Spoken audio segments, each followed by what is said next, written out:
오늘 우리에게 주시는 하나님의 말씀은 여호수아 5장 2절로 3절 말씀, 구약성경 324페이지입니다. 여호수아 5장 2절로 3절 말씀 읽습니다. 그때에 여호와께서 여호수아에게 이르시되 너는 부싯돌로 칼을 만들어 이스라엘 자손들에게 다시 할례를 행하라 하시매 여호수아가 부싯돌로 칼을 만들어 할례 산에서 이스라엘 자손들에게 할례를 행하니라. 아멘. 오늘 말씀의 제목은 승리가 눈에 보이는 그때에, 육적인 눈으로 승리가 아직 보이는 그때입니다. 왜 이렇게 예배할 수 있게 돼서 감사하고, 우리 또 특별히 가족들이 영상을 같이 보게 된 걸 감사합니다. 사랑하는 누나, 그리고 우리 동생들, 우리 가족들, 하나님의 은혜와 사랑 안에서 행복하고 복받는 은혜의 삶이 될 수 있기를 주의 이름으로 축복하며 같이 말씀을 나누겠습니다. 특별히 오늘 그 말씀 5장 1절에 보면은 2절에 보면 이렇게 말씀합니다. 그때에 여호와께서 여호수아에게 이르시되 너는 부싯돌로 칼을 만들어 이스라엘 자손에게 다시 할례를 행하라 하시며 그때에라는 말입니다. 그때에. 이 그때의 말에는 앞에 전제가 있다는 것을 말씀하는 것이죠. 어떤 전제가 있을까요? 여호수아 5장 1절을 보겠습니다. 5장 1절에 이렇게 기록합니다. 요단 서쪽에 아모리 사람의 모든 왕들과 해변의 가나안 사람의 모든 왕들이 여호와께서 요단물을 이스라엘 자손들 앞에서 말리시고 우리를 건너게 하셨음을 듣고 마음이 녹았고 이스라엘 자손들 때문에 정신을 잃었더라. 간담이 녹았다. 정신을 잃었다. 여기 어디 사람들이냐면 바로 요단강 건너편에 있는 요단강 서쪽 사람들을 말하는 겁니다. 요단강을 건너게 하시는 하나님을 인해서 사람들이 두려워하고 성문을 굳게 잠고 출입하지 않는 그때입니다. 가나안 땅의 입구에서 마주한 이스라엘 백성들 앞에 가나안 사람들의 모습이라고 볼 수 있는 것입니다. 민수기 13장에 12정탐꾼을 가나안 땅에 보냈던 38년 전의 모습과 정반대의 모습입니다. 38년 전에 12명의 정탐꾼들이 돌아와서 10명이 보고하기를 우리는 그곳이 적과 꿀이 흐르는 땅은 맞는데 거기는 아낙 자손들이 산다. 견고한 성읍이 있다. 잘 훈련된 군사들이 있어서 우리는 그들에 비하면 메뚜기와 같다. 그 말이 무슨 말이냐면 우리 간담이 녹아들었다. 우리 마음이 상해버렸다. 거기에 갈 수 없다라는 표현을 민수기 13장 38년 전 그들의 조상들이 했던 이야기를 이스라엘 백성들이 가나안을 건넜는데 이 가나안 땅의 그 백성들이 이제 이스라엘 백성들이 38년 전에 했던 말을 하고 있는 거예요. 그러면서 여리고 성을 비롯한 성들이 다 문을 잠그고 출입하지 않은 상황이 되고 말았습니다. 이런 모습을 보았을 때에 어떻게 하면 됩니까? 적들이 벌벌 떨고 있어요. 떨었을 때의 상황들을 보면 어떻게 됩니까? 떨면 주먹이 나가지 않습니다. 저도 어렸을 때 동네에서 이렇게 싸움도 해보고 그러면 떨면 주먹이 나가잖아요. 상대를 무서워하면 절대 공격이 되지 않습니다. 피동적으로 방어하는 데 그칠 뿐이죠. 그러니까 가나안 땅에 있는 이 여리고성의 백성들이 뿐만 아니라 다른 백성들, 족속들 다 이런 상황에 놓여 있습니다. 이럴 때에 전열을 갖추고 진격하면 승리의 기쁨을 쟁취하는 역사가 있겠죠. 그러면서 말할 수 있겠죠. 하나님 허락하신다. 우리가 쟁취했습니다. 이렇게 하면 될 것 같은 상황인데 하나님은 그걸 말씀하지 않으시고 그때에 그냥 그들 눈에 본 그대로 가서 전쟁을 치루어서 하나님 약속한 땅을 차지하면 되는 그때에 하나님이 요구하고 있는 게 있다는 겁니다. 그 요구한 게 무엇이냐면 할례를 시행하라는 것이었습니다. 인간적으로 승리가 눈앞에 보일 그때에 하나님께서는 할례를 행합니다. 애굽에서 나온 백성들은 애굽에서 노예 생활할 때에는 할례를 다 받았어요. 그런데 광야를 지나는 동안 38년의 시간이 흐르면서 이스라엘 백성들의 자녀들이 할례를 받지 못하는 상황이 되었습니다. 그래서 그들에게 할례를 행하라고 명령하신 것입니다. 할례는 구별된 하나님의 백성의 표시입니다. 물론 남자의 생식기인 그 앞에 그 포피를 잘라냄을 통해서 이 일을 이루는 거죠. 흔히 우리나라는 말은 속된 말로 고래잡는다. 우리 아이들 그렇게 이야기하잖아요. 근데 그런 것처럼 그렇게 했다는 겁니다. 할례는 당시에 고대 근동 사회에서 이스라엘 백성들만 행했던 것은 아니었습니다. 고대 근동 사회에서 여러 가지 이유 때문에 할례가 시행되어져 왔다고 기록이 되어 있습니다. 사춘기의 아이에게 이 할례를 했던 기록이 있습니다. 이유가 무엇이었는지 잘 모르겠어요. 상상에 맡기겠습니다. 그리고 다산을 바라는 차원에서 할례를 행했다고도 합니다. 그리고 혼인을 할 때 처가 동네에 가서 처갓집 사람들로부터 이 할례를 받았다고 해요. 그 말은 처갓집 사람들의 구성원이 되었다 이런 표현이라고 합니다. 그럼 몸의 표식을 가지고 있으니까 이혼이 가당하겠습니까? 이 사람은 다음에 재혼하려면 그게 없는데 재혼이 가능하겠어요? 안 되겠죠. 여러 가지 이유에서 아무튼 할례가 행해졌지만 하나님은 당시에 여러 민족들이 행하고 있는 할례의 풍습을 통해서 하나님의 백성들을 구별하는 표시로 삼으셨던 것을 보게 됩니다. 할례는 인간적으로 죽음을 의미하기도 하고 후대가 끊어짐을 의미하기도 합니다. 인간적으로. 인간의 능력과 힘으로는 할 수 없는 존재라는 것을 표시하는 표식이 바로 할례다. 하나님 앞에서 이렇게 말할 수 있습니다. 근데 우리가 이제 할례를 행했던 이스라엘 백성들의 역사를 좀 두 가지로 저는 살펴보고 싶어요. 먼저는 아브라함에게 명령하셔서 아브라함과 온 가족이 할례를 받았던 사건이 있습니다. 창세기 17장에서 나오지요. 이거는 긍정적인 부분입니다. 하나님께서 허락하신 할례의 방법을 통해서 하나님의 구별된 백성인 것을 스스로 알게 하는, 그리고 그 몸에 흔적을 갖게 하는, 이 흔적이란 말이 헬라어로 스티그마라고 하잖아요. 스티그마. 우리 명수기 같은 경우는 스티그마 청정부에 속했으니까 조금 알 수 있을 것 같기도 해요. 아무튼 이렇게 하나님의 특별한 표시, 흔적을 두었던 것이 바로 할례였습니다. 그래서 아브라함에 속해 있는 온 가족에게 행했습니다. 또 반면에 아주 부정적으로 사용된 할례의 경우가 있습니다. 이것 또한 창세기에 나타납니다.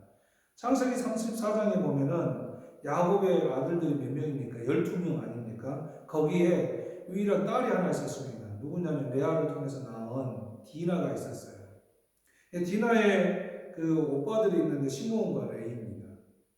그 시므온과 레이가 있었는데 이 디나가 히위 족속 가운데 들어갔을 때에 히위 족속 족장인 하몰의 아들 세겜이 이 디나를 보고 강간을 해버렸습니다. 이 소식을 야곱이 듣고 자녀들이 돌아올 때까지 기다렸다가 이야기를 했는데 시므온과 레이가 이걸 속임수를 쓰는 행위로 할례를 이야기합니다. 뭐라고 이야기했냐면 너희와 우리는 다르다. 우리는 할례 받은 백성이고 너희들은 할례 받지 못한 백성이다. 그러니 우리가 너희들과 함께 할 수가 없다. 그래 너희들이 할례를 받는다면, 모든 남자들이 할례를 받는다면 우리가 너희와 함께 하겠다. 너희의 딸이 우리의 딸이 되고 우리의 딸이 너희의 딸이 되겠다. 그 결혼이 서로 통용되고 문화가 혼합되고 이런 것을 이야기하는 것이죠. 그래서 그쪽에 이 히위 족속의 족장이 하몰이 이걸 좋게 받아들였어요. 그래서 자기와 자기 아들뿐만 아니라 그 족속들이 다 할례를 받고 있었습니다. 그런데 이들이 한 3일쯤 지나는 그 시점에 시몬과 레이가 중심이 되어서 거기를 급습해서 모든 남자들을 다 죽이는 사건이 나옵니다. 이 백성들이, 히위 족속들이 낫기를 기다리고 있는 그때에 이 시몬과 레이가 들어가서 다 죽이는 이 사건. 근데 오늘 여호수아 5장 8절에 한번 읽을게요. 여호수아 5장 8절에 읽겠습니다.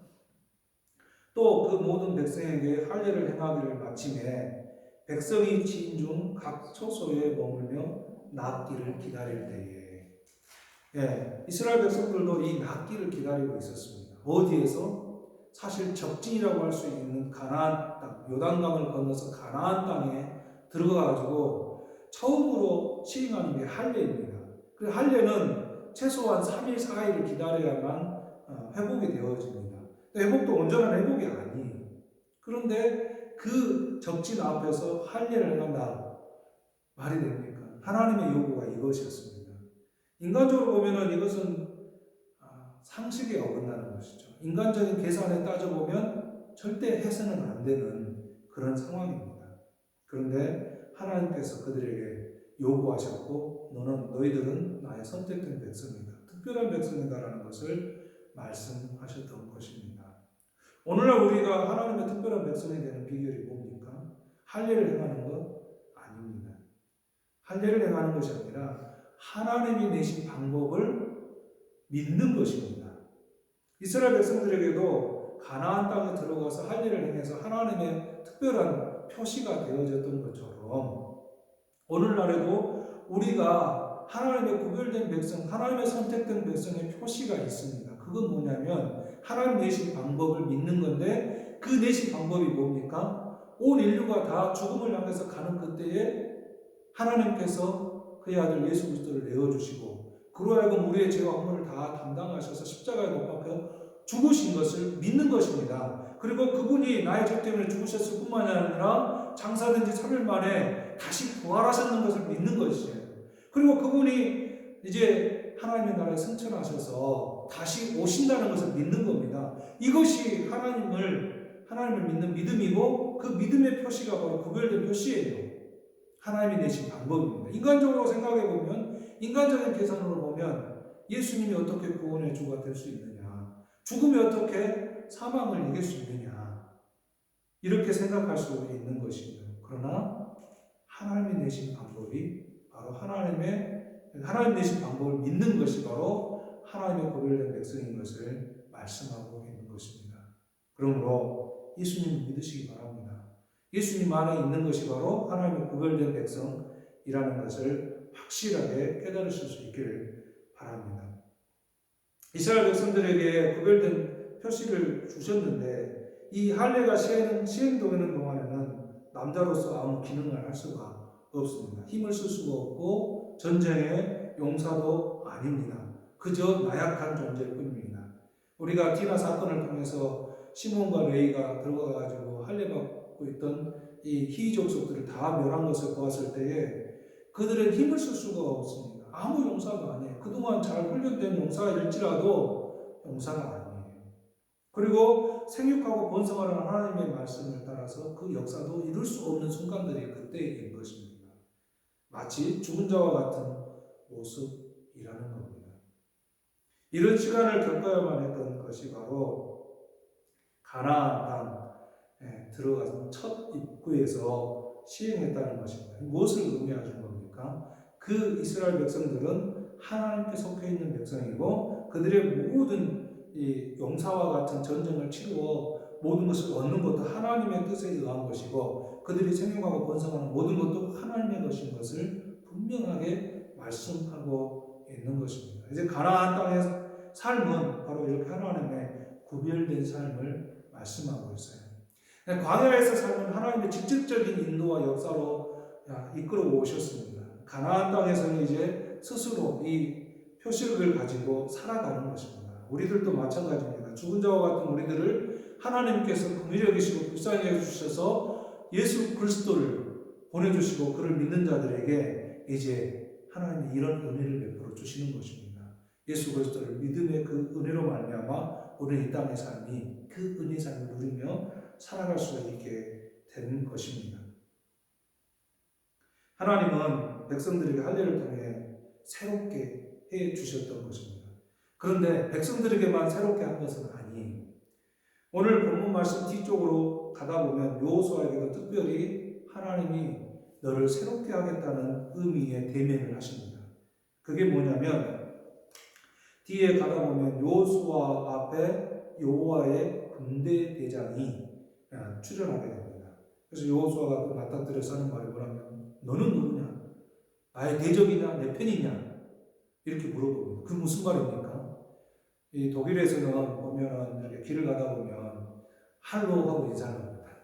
그게 진짜 그 사람이 반가워서라기보다는 아마 그 사람에 대해서 신분을 확인하고 싶어 하는 것 같아요. 두려움이 있어서 그런 것 같아요.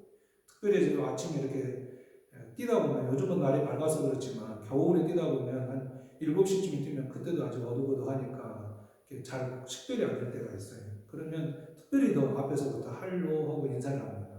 서로 화답하면서 아무 문제 없구나 이렇게 지나가는 거죠. 그런데 이 오늘 보니까 여호와 하나님께서 여호수아에게 특별히 나타나셔서 너가 나의 대적이냐 내 편이냐 물으니까 그 앞에 나타난 그분이 나는 여호와의 군대 대장이다. 그러면서 그분이 여호수아에게 요구한 게 뭐예요? 너의 신을 벗으라라고 말합니다. 신을 벗는 의미가 뭡니까? 신을 벗는 의미. 신을 벗는 의미. 신을 벗는 의미는 이제 더 이상 너가 행할 이유가 없다. 우리가 집에 들어갈 때 신발을 벗잖아요. 그리고 쉼을 취하잖아요. 그런 것과 같은 것입니다. 반대로 신을 묶는 의미는 뭐예요? 신을 묶는 의미는 자신의 계획과 삶을 이루겠다는 것을 의지적으로 담고 있는 것입니다. 그래서 운동선수들이 신발끈을 묶습니다.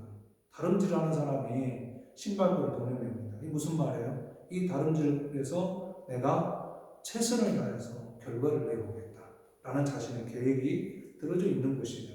아침에 출근하는 분들이 구두끈을 동여맵니다. 이게 무슨 말이에요? 오늘도 나는 이 직장에서 승리하리라. 자신의 계획을 가지고 살아갑니다. 산행을 하는 사람이 산악신발 끈을 묶는 거, 학교 가는 학생이, 주부가 시장 갈 때에 등등의 이런 신발끈을 묶는 것은 자신의 삶을 계획하고 진행하겠다는 의미가 담겨져 있습니다. 그런데 이런 삶의 자리에서 계획한 것을 벗으라는 것입니다. 여호수아에게도 하나님께서 내 신발을 벗으라. 사실 하나님께서 여호수아 이전에 누구하고도 이런 말씀하셨습니까? 모세에게 그렇게 말씀하셨죠. 모세를 처음 만나실 때에 떨기나 불꽃 가운데 계속 불이 붙는 다 타져 없어버리지 아니하고 계속 있으니까 모세가 거기에 찾아가 보죠. 그럴 때 그 속에서 음성이 들립니다. 내 신을 벗으라. 그 말은 무슨 말입니까? 너가 계획한 계획을 내려놓으라는 의미입니다. 여호수아에게도 하나님께서 여호수아는 할 일을 받지 않았지만 특별히 만나주셔서 그에게 너의 신을 벗고 나를 믿고 따라오라 이렇게 말씀하고 있는 것입니다. 하나님은 이렇게 우리를 만나주시기 원하고 우리와 함께 하시기 원하고 하나님의 특별한 구별된 백성임을 알기를 원하고 계신다는 것입니다. 오늘을 살아가는 우리들에게도 하나님은 여전히 우리에게 그렇게 말씀합니다. 너의 실력껏 사는 것 중요하다. 그렇지만 그 위에서 역사하는 내가 있다. 라고 하나님이 말씀하고 있는 것입니다. 그 하나님을 믿고 신뢰하며 따라갈 수 있었으면 좋겠습니다. 우리가 예수 그리스도 안에서 하나님의 구별된 백성임을 분명히 아시고 그 믿음 안에서 승리의 삶을 살아가길 원합니다. 그러나 그 삶을 살아갈 때 때로는 이제 나중에 이 가나안 땅의 이스라엘 백성들의 삶의 모습을 좀 더 볼 때가 분명히 올 겁니다. 근데 그들이 이렇게 구별된 백성, 특별한 표시를 가졌지만 그들이 만약 하나님의 구별된 백성으로서 승리하는 삶을 살았느냐? 아닙니다. 가나안 땅에서 그들의 인간적인 욕심과 인간적인 어떤 계획들을 실행해 가면서 실패와 좌절을 경험하면서도 끝까지 하나님이 이미 그들을 구별하셨기 때문에 포기하지 않는 모습을 보게 됩니다. 우리도 마찬가지입니다. 예수님을 나의 구주로 고백한 그 순간부터 하나님은 나를 포기하지 않으십니다. 나의 삶은 조금 힘겹고 어렵고 그럴지 모르지만 그럼에도 불구하고 하나님은 여전히 나를 사랑하시고 역사하시며 함께 해주시며 나의 삶을 살아낼 수 있도록 인도해 주신다는 것을 믿으시기 바랍니다. 그리고 그 위에서 하나님이 역사하셔요. 너의 실력 위에서 역사한다. 그 하나님을 경험할 수 있었으면 좋겠어요. 그 하나님의 복을 받아 누렸으면 좋겠어요. 그래서 하나님께서 하셨음을 결국에는 고백하는 그런 우리의 삶이 될 수 있기를 주님의 이름으로 축복합니다. 아멘. 우리 같이 찬송합니다. 267장 주의 확실한 약속의 말씀 듣고 지난주에 찬송했지만 다시 한번 찬송하고 싶었어요. 주의 확실한 약속의 말씀 듣고 267장